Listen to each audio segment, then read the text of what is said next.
Okay, I can't really make out the words you're saying. I can see you talking and I can hear noise, but it sounds very muffled to me. Well, in that Okay, case, you said bollocks there.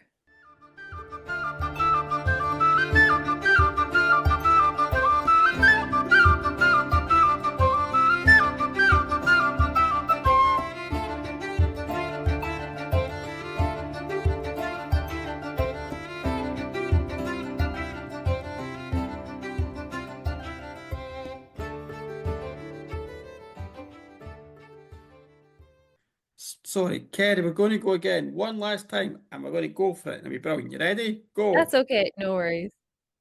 Yep. Hi everyone, Kerry here. Welcome back to the Celtic Tales Chronicles podcast. And Rab here as well. It's been a while since we posted up part two, and I know people have been getting irate and demanding, what happens next. They've even been turning off at the show and threatening to send the pair of us off the plank. But we're on it. There's been a lot to do. And Kerry, what have we been doing? Yeah, so we've been telling everyone in the meantime to go ahead and read the book that's been the source material for this case, The Ship of Seven Murders, A True Story of Madness and Murder by Alannah Hopkin and Kathy Bunney. Yeah, go read it. It is brilliant. But as you said, people are wanting to know why the delay in getting this episode out. Why have we been so busy? Do you know what? It's just, oh my God, it's just one of those things there's beeps happening, but we're going to ignore those beeps. It's probably an alien invasion, and there's been a storm. So you know what? Any technical issues, I'm blaming on the storm. Um, we've had a lot of projects suddenly landing on our way, and it's just like, it's because of this podcast and the Celtic Tales show. So there's a lot I mean, I know you were invited to go on Promenade, which is a lovely podcast. It's a nice kind of limited series about Galway culture. And we'll link this episode, we'll link that in our show notes for this, so folk can listen to that. And you and I have also been working on, I guess, secret projects that we can't tell you about Yeah. just yet, you know, but there's things happening. That's all we're going to say. And just then, when we were hoping to get a moment to breathe before Christmas, we won a bursary to create another limited podcast series about West Ireland diversity and climate change. Yeah, this was awarded to the Galway Podcast Collective, which is Kerry, myself, and two fabulous podcasters, Andy Gaffney and Richard Loftus. We all featured in the Culture Night 2023 live show episode. Or rather, Andy, Richard, and I feature in that. Rab was on sound engineering for that event.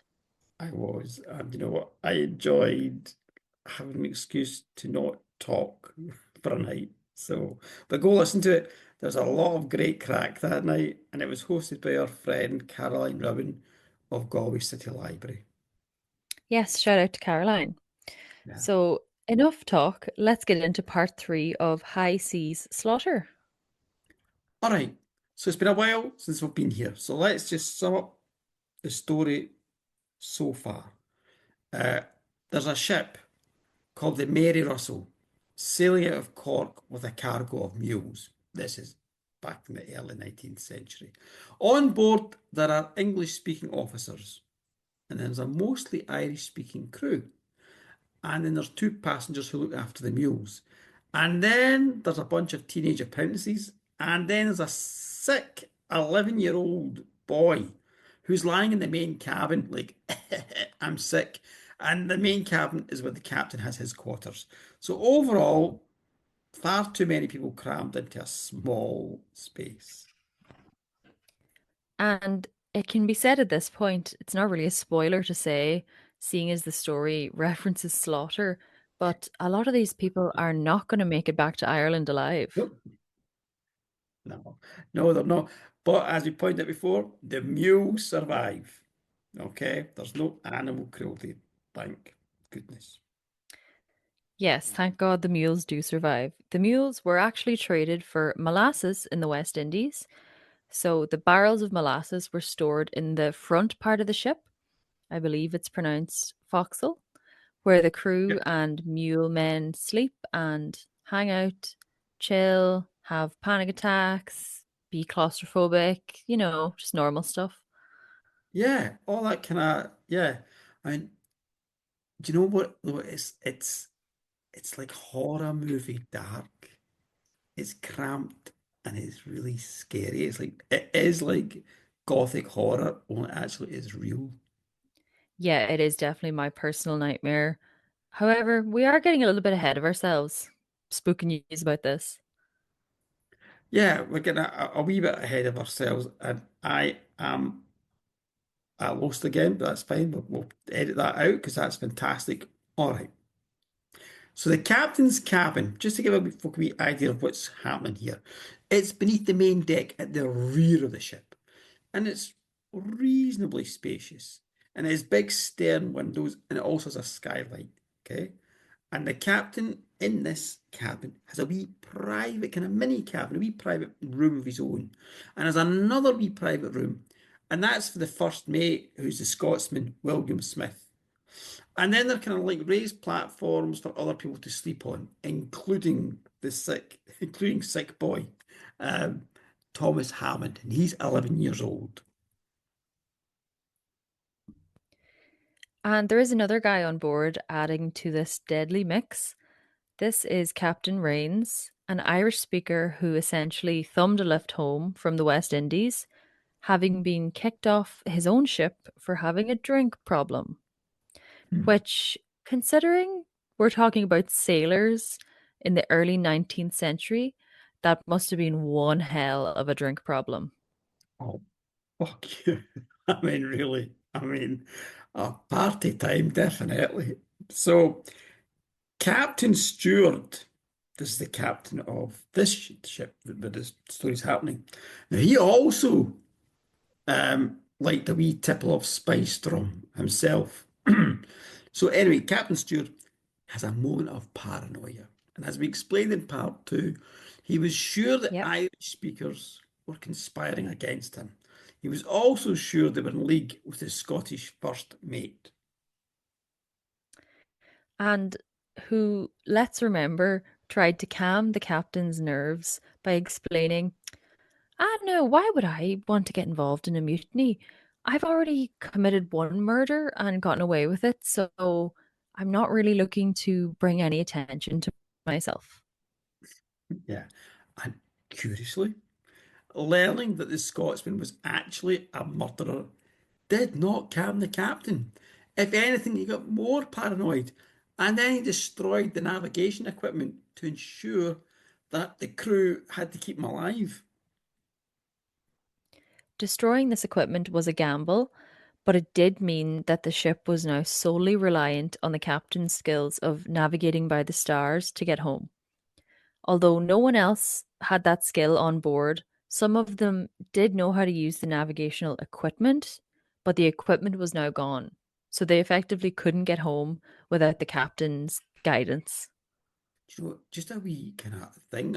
During the storm there, we had there was no lights, no electricity, no Wi-Fi at all where I live, and so that part of the city was just dark. And it was amazing going out at night and looking at the sky. Just the billions and billions of Mm, stars. And I went out at one point in the night and I was seeing all these, like the plough was lying flat just beside my house, just above the horizon. And I came out a couple of hours later and the plough had swung up to my left and the whole of these stars had swung off. And I was like, oh, and I realized, no, they haven't moved. It's the earth has rolled off to the other direction, that's and it so was just cool. and it was just so cool. No, wait, they swung up to the right. I keep getting my right and my left wrong. I would not make a very good navigator or captain, I'm going to admit it. But I do like stars. So there you go. I went off on a wee tangent. The point we're trying to make is the captain, he's got absolute power on this ship. Okay. And He's now in complete control of how it gets to where it has to get, and no one can dare defy him. And although Captain William Stewart was regarded as a humane person by the standards of the time, he did use tying people up as a form of punishment, which is not cool. You should not tie people up unless it's consensual. Absolutely. Tying up, consensual tying up, fine. Non-consensual tying up is, I'm going to say, I'm going to use the word Not fine. not fine, problematic. Anyway, so we ended the second episode with the captain accusing the crew and mule men of mutiny in cahoots with William Smith, the Scotsman. Everyone denied it. The captain seemed to calm down. He even wept. But then he went into a full rage, pulled out a harpoon and pistol, and demanded the crew tie up the Scotsman. Fearing for their lives, they did so. At this point, it is clear that the crew still did not understand just how dangerous things had become. They viewed the tying up of the first mate as a sort of variation, sorry, of previous punishments, and it would only last a short time, usually, or if Smith remained tied up until they got back to Ireland, surely things would be resolved by then. They just didn't think it was that deep. Yeah, yeah, just sailors tying each other up as they do. But but then things took a twisted turn. As the captain insisted William Smith be placed in a storage space in the floor of the main cabin. This was filled with the reeking animal hides. Smith was put in and the floor panels placed over the hole. So William Smith was now entombed in blackness. There he spent an awful sleepless evening wondering what was to become of him. And here's where we'll pick the story back up. For part three, there is going to be a part four. This is part three. So what happened next, Kerry? Bad things happened, Rob, and then really, really bad things happened. So by Friday morning, there was a sense of tension on the ship, and it was a beautiful, clear day. There was a good wind filling the sails and speeding the ship back to Ireland, but everyone was silent. Hmm. Captain Rains moved his gear out of the main cabin and into the forecastle with his fellow Irish speakers. Yeah, I think I would have moved out. There's a clearly mad captain in his berth. And there's also a tweenie in his sick bed doing whatever sick tweenies do.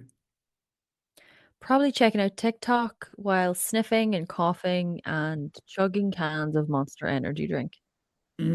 Aye. And if that's not bad enough, and that is pretty bad, there is also a Scotsman. Ah, for God's sakes. There's also a Scotsman tied up and buried in a hole in the middle of the cabin. You know, we've all been there trying to get suitable accommodation, having to move in with weird, dodgy guys because the rent is okay. A very Galway problem to have. Although I would draw the line at animal hides, to be fair. Yeah, yeah. I mean, really, an entombed Scotsman, an annoying sick bed tweenie, and a power mad dude who thinks he's been divinely appointed to crush a completely fictional Irish language rebellion. Ah, yeah, issues. Yeah, you'd have a lot of trouble registering that with the RTB anyway. Yeah, absolutely. That was a very interesting rent agreement that you had there. So yeah. Um, anyway, Captain Rains, he got the fuck out of there. Quite right. Leaving William Smith in the hole.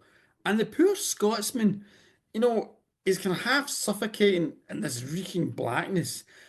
And then he began to hear some very troubling things.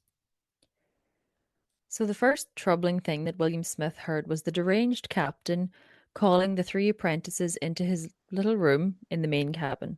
Henry Reed, aged 12, Daniel Scully, aged 13, and John Deaver, aged 15, were accused of being active participants in this fictional act of mutiny. Yeah. Given the rage and the absolute authority of the captain, this must have been a terrifying thing for the boys to hear because even though they were apprentices, they were still children. Yeah. So Captain Stewart forced these children to each confess their crime, purely fictional crime. And after that, they were then asked to swear their loyalty to him. So these poor lads, they did this. And from all accounts, the captain used a mixture of threats, bribes, and really disgusting manipulation to bind the lads to him. They would be helping them put down a mutiny, and they would get rewards for it, so he said. And, did the lads believe this? Or did they let themselves believe it because they were scared shitless? It's hard to say. But they were participants in much of what happened next. They were participants, but they were still young lads. As aforementioned, they were children. So I wouldn't put any blame on them. They certainly did not understand the full scale of Captain Stewart's murderous madness. And let's not forget that there was another child, the bedridden Thomas Hammond, who would witness all the savagery and bloodletting, spoiler, that occurred later on. Yeah, not much later on. Once things began, the horror escalated pretty fast. And that's what we'll be looking at in part four. But just now we're looking at this kind of the build up to this, which is also pretty terrifying. Um, Mm. and yeah, and so now Captain Stewart has got the apprentices on his side. And then he goes up on deck and he orders the crew to reduce sail. Um, and this would reduce the speed of the ship. But again, as we said earlier, none of the crew dared defy the captain. So the main sail was brought down and the other sails too. So I will say, we're not sailors, so forgive us if we don't get this 100% correct. Any pirate or sailor listeners listening, please feel free to correct us on this. But according to the book, The Ship of Seven Murders, the fact that there were less sails in use meant that there was less crew needed to look after them, which allowed the captain to call the crew down to his cabin one by one. And remember, the main cabin was below the deck, and this is where we get into full horror movie mode. Because as each man was called down to the captain's cabin, his mates would see him descend the steps and then they'd be out of sight. Yeah, they just vanish out of sight. And yeah, I would just consider that for a moment. It's a beautiful day. The wind is fresh, the water's sparkling. I mean, it's a really beautiful day. The Yeah. captain's in the main cabin and he sends up one of the apprentices. He sends him up to call for the first man, which I think was Timothy Connell. Timothy walks across the main deck. Maybe he nods at the other crew. Maybe exchanges a few words. But he, he certainly did not betray any sign of fear or worry. He's been called down to the cabin, that's fine. And he begins to descend the steps. Okay? And beyond him is the sparkling sea, and it's stretching all the way to the horizon. And he's going down these steps, and his mates can see him. And then he vanishes from view. But as soon as he stepped into the main cabin, Captain Stewart pulled out a pistol and accused Timothy of being a mutineer. Unless Connell allowed himself to be tied up, the captain would blow his brains out. So he obeyed. Mm. He laid down quietly while the captain tied him up with strongly tied expert knots. Remember, tying people up was a known punishment on this ship specifically, so I guess Timothy figured this either would not last long, or if it did, he would at least be released when the ship sailed back into Cork. Yeah. And then 15 minutes later, another apprentice was sent up to call for John Keating. And again, as John stepped down, the sea sparkles and the sun shines, and neither he nor any of his shipmates had any inkling what was happening.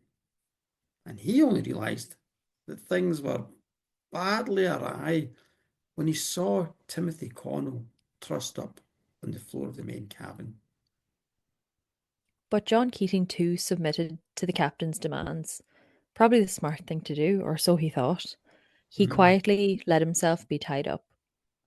And it should be noted that the apprentices did the initial tying up while the captain stood with their weapons ready. That is definitely a cult type thing, turning victims into participants. For the apprentices were all victims in this too. Yeah, absolutely. The princes were definitely victims. And it's that weird thing because sometimes the best way to survive such an appalling situation is to participate, to choose to believe the crazy stuff so that you can actually just survive. Yeah, it is horrifying to think of being alone in the middle of the ocean, Yeah, the absolute power of the captain and just the helplessness of the crew. You know, they kind of had to go along with whatever he wanted. yeah, just hope for the best. And I mean, I think that's the thing. It's just so strange when you think about it because these are healthy, tough lads. But the law of the sea has given the captain of the ship absolute power. And yeah, they're isolated, totally isolated.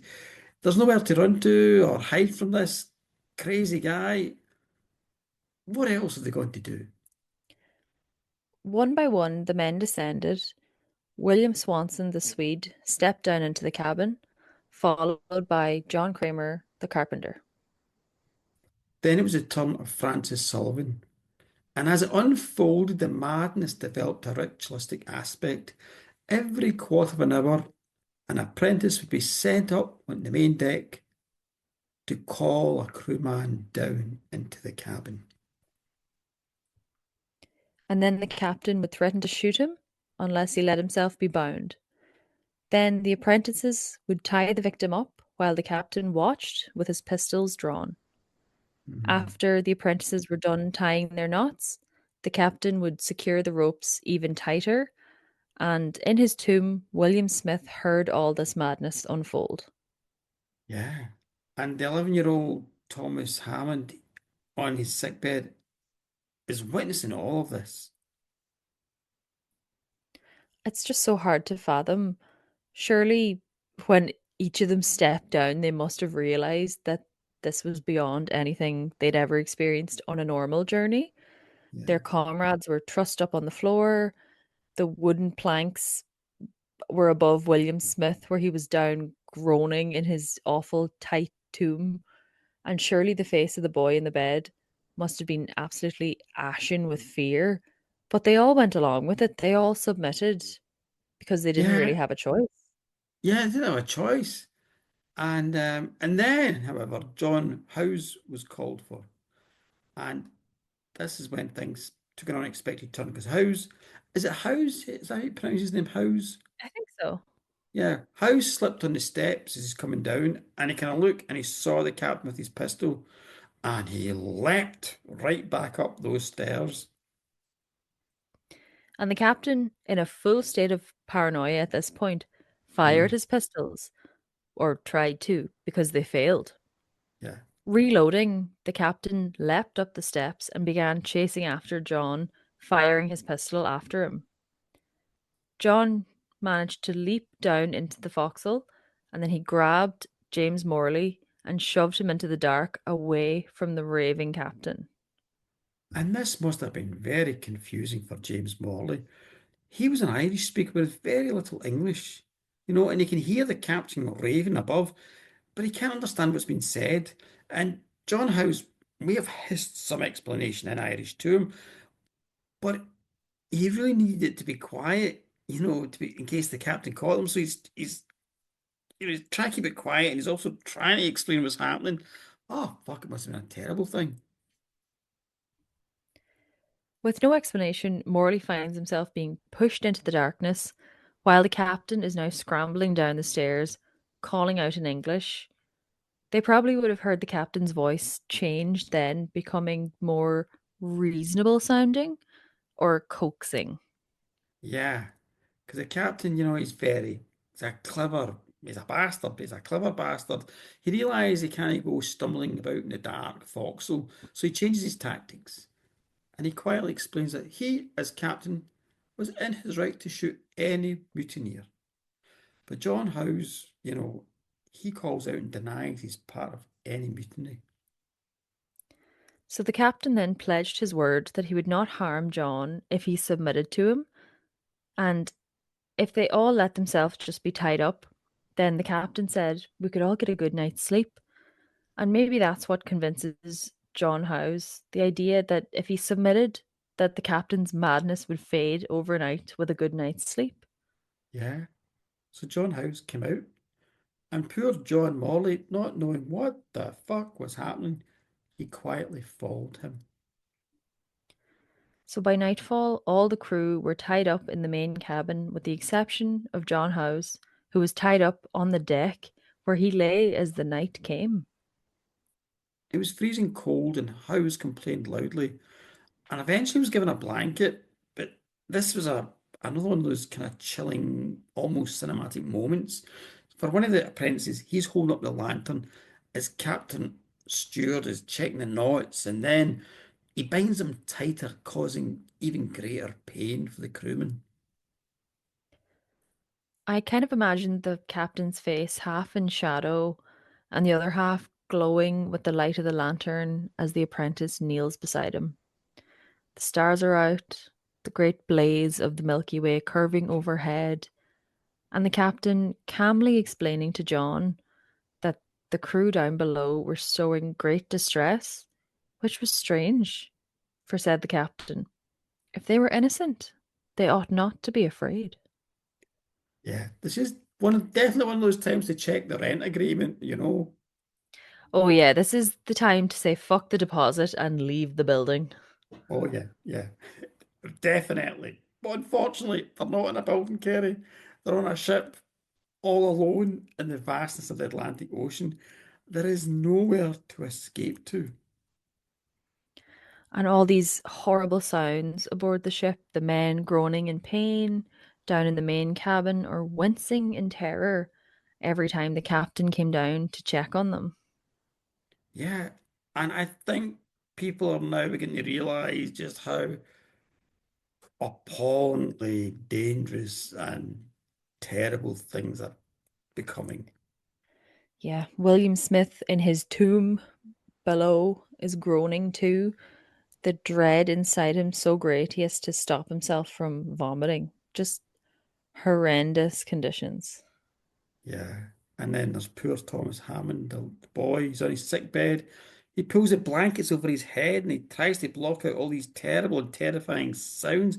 He's only 11 years old, the wee lad. Yeah. Then Sunday came, the Lord's Day, and the day of violence and slaughter. Yeah. Oof. But I think we'll take a pause there. There's enough going on already. And that is where we'll do that chapter, the next part four. That's what we're going to get. Yeah. So that's where we're going to leave it for now, listeners.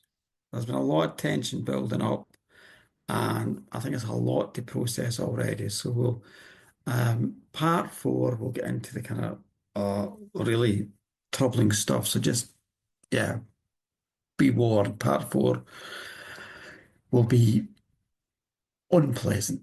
Nah, yeah, things are going to Indeed. happen. Yeah. Yeah. Don't eat well listening, maybe. No, maybe don't. Maybe don't listen. Yeah. That's Well, we won't go that far.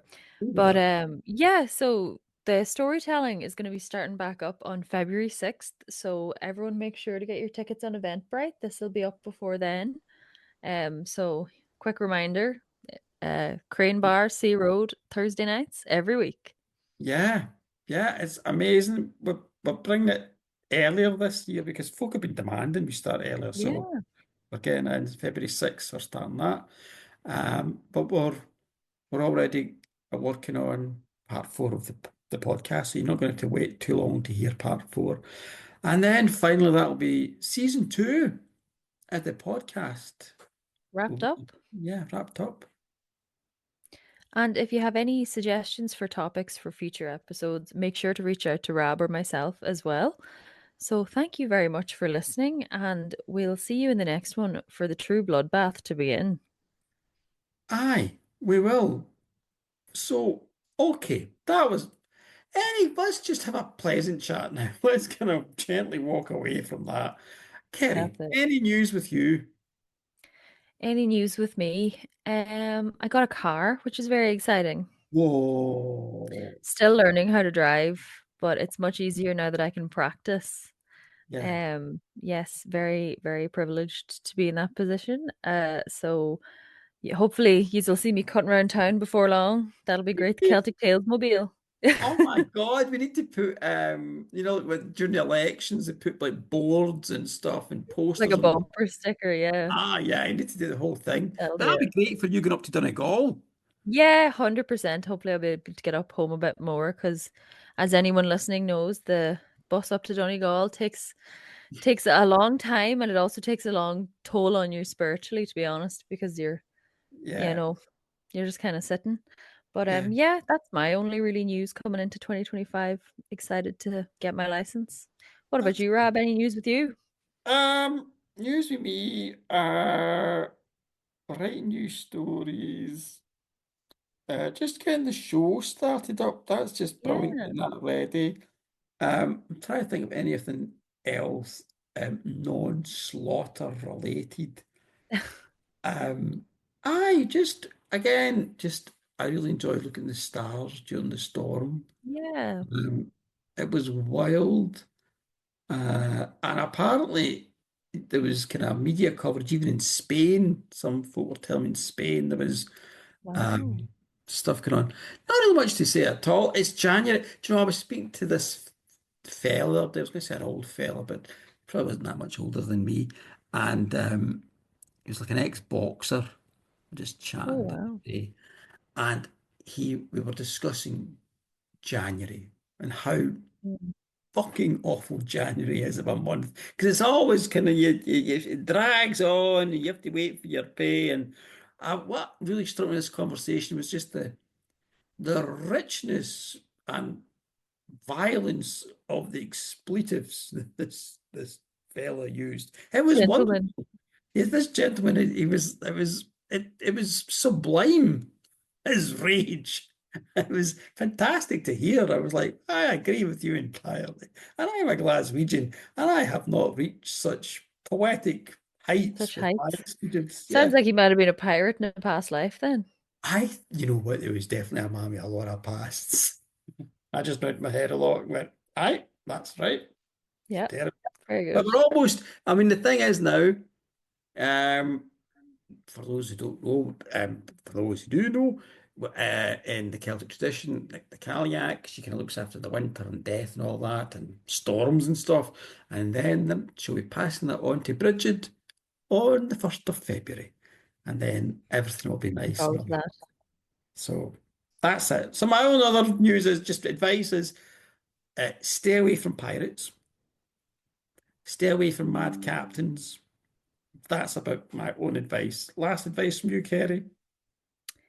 Um, I'll say drink more water because I think everyone needs to drink more water. It's a reminder to do that and maybe sleep less because I feel like January is a very sleepy month. Everyone's sleeping all the time. Go do something fun.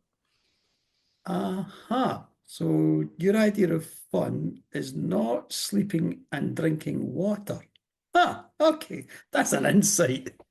I'm going to Makes me say, sound like a fish. Anyway, on I'm saying that note, drink more and sleep more and just keep on that mode for anyway. Do we yeah, agree to disagree? Okay. I think it's time to say, Slán. Slan.